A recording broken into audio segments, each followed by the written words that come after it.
Tonight's headlines: Cusi dares Pacquiao to file charges. Law needed to make COVID-19 jab a requirement. COVID-19 cases in the country at 2,740,111. Philippines yet to detect Delta subvariant.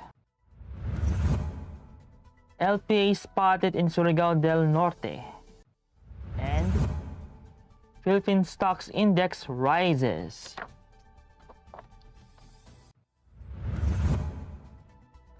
Good evening. Today is Thursday, October 21, 2021.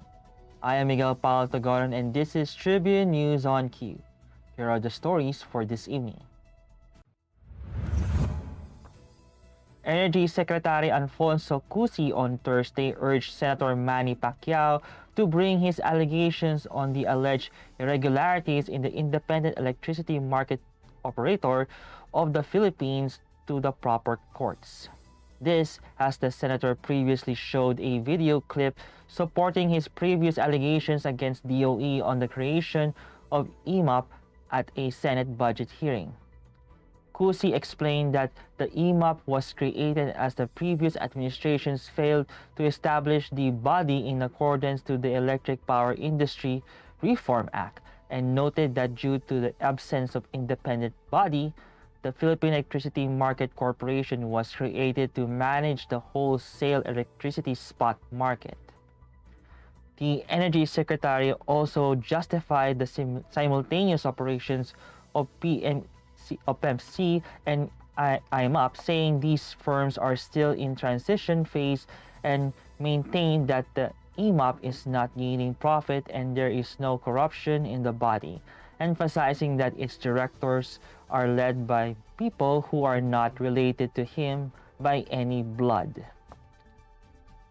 Malacanang on Thursday maintained that a law is needed to make vaccinations against COVID-19 a requirement for employees. Presidential spokesperson Harry Roque said that there is still a need for a law mandating vaccination among job applicants, although his statement seemingly contradicts those of vaccine czar Carlito Galvez Jr. and Labor Secretary Silvestre Bello III regarding the vaccination of workers. According to Galvez, companies prohibiting employment of non-vaccinated individuals could not be called discrimination. His position was echoed by Bello, who said employers can use as legal basis for such a requirement the government task force's resolution that only allows business with fully vaccinated staff to operate under Alert Level 3. The Department of Health reported 4,806 confirmed COVID-19 cases on Thursday to bring the total number of injected in the country to 2,740,111. This brought the active cases to 65,835, and of the total, 78.7% are mild, 6.2% are asymptomatic, 4.6% are severe, and 2% are in critical condition. The number of recoveries, on the other hand, rose to 2,633,039 after 5,934 patients recovered from the deadly disease. The death toll is now at 41,237 with 260 fatalities recorded. Data from the DOH also showed that 58% of the country's intensive care units are utilized, while 42% of the mechanical ventilators are in use. Tribune News on Q will be back after these reminders. Boto mo to Halalan 2022, the Daily Tribune special coverage.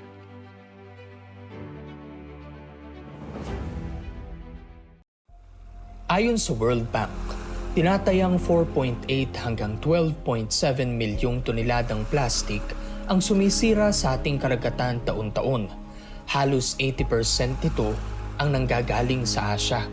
Sa buong mundo, Ang Pilipinas ay itinuturing na pangatlong pinakamalaking nagdudulot ng polusyon sa karagatan. Ang nakalalasong kemikal mula sa plastic ay di lamang kumukontamina sa karagatan, ngunit pati na rin sa hanging nilalanghap at lupang ginagalawan natin. Kung magpapatuloy ang kasalukuyang paggamit ng single-use plastics, sa taong 2050, mas marami na ang plastic kumpara sa mga isda na nasa ating mga karagatan. Dahil dito, mas pinaiigting ng pamahalaan ang kampanya laban sa paggamit ng single-use plastics. Nanganganib ang ating planeta. Iisa lang ito. Lahat tayo ay dapat kumilos sa lalong madaling panahon upang pangalagaan ito. Tama na ang plastikan.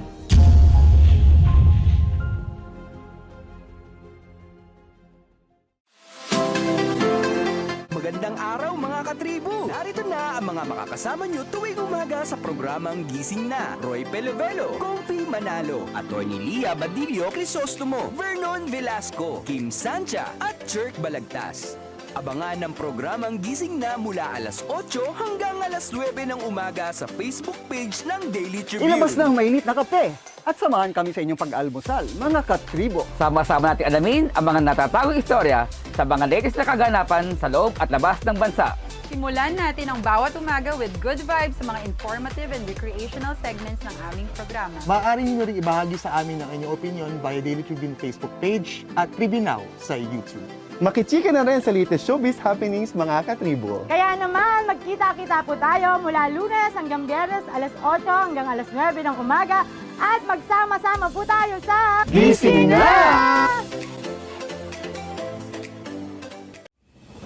Botomoto Halalan 2022, the Daily Tribune special coverage.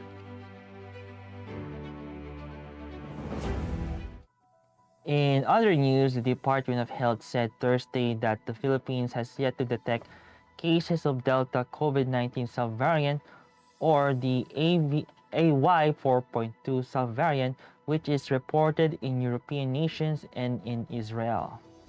Health Undersecretary Maria Rosario Verge said that experts are still studying the potential impact of the Delta sublineage on the transmissibility and severity of COVID-19.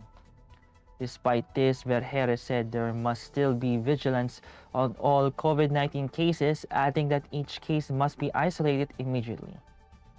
The health official also reminded public to continue strict compliance with the minimum public health standards, which will risk transmission to COVID-19. State Weather Bureau Pag-asa announced that a low-pressure area was spotted in Surigao del Norte, embedded along the Intertropical Convergence Zone affecting Palawan, Visayas, and Mindanao. It noted that the LPA was located 825 kilometers east of Surigao City, adding that cloudy skies with scattered rain showers and thunderstorms will prevail over Caraga due to the ITCZ and LPA. Pag-asa also advised affected residents to prepare for possible flash floods or landslides during severe thunderstorms.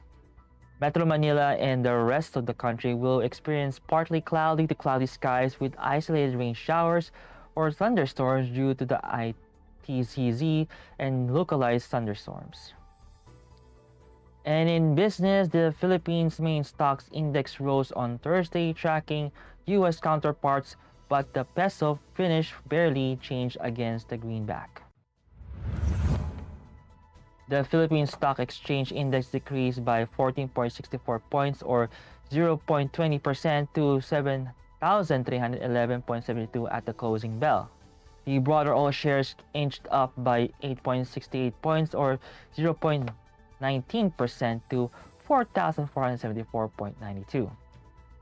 Regina Capital Development Corporation's head of sales, Luis Limlingan, said that Philippine shares closed slightly higher, tracking the performance of the U.S. market as investors parse the Fed's latest beige book reading.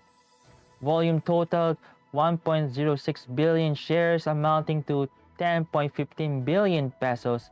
Advancers led decliners at 105 to 85, while 55 shares were unchanged.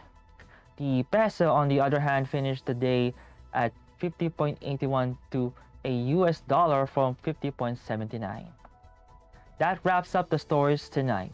Before we go, I would like to thank the SM Store, Araneta City, Department of Tourism and Overseas Community Affairs Council member Alan Lin of the Republic of China for their continued support. Again, this is Miguel Patagon and you're watching Tribune News on Q. Stay safe, stay healthy, and stay at home. Good night and God bless us all. Catch the latest news on our website, tribune.net.ph. Follow us on Facebook, Twitter, and Instagram. Subscribe to our YouTube channel, Tribune Now. Download the Daily Tribune app on Apple Store for iOS and Google Play for Android to get the latest and most comprehensive news online. Daily Tribune invites you to join its vibrant community, Katribu, to get updates on the hottest news on politics, business, sports, lifestyle, and entertainment. Emoticons of the Tribune mascot Tarsito are available on our community Viber.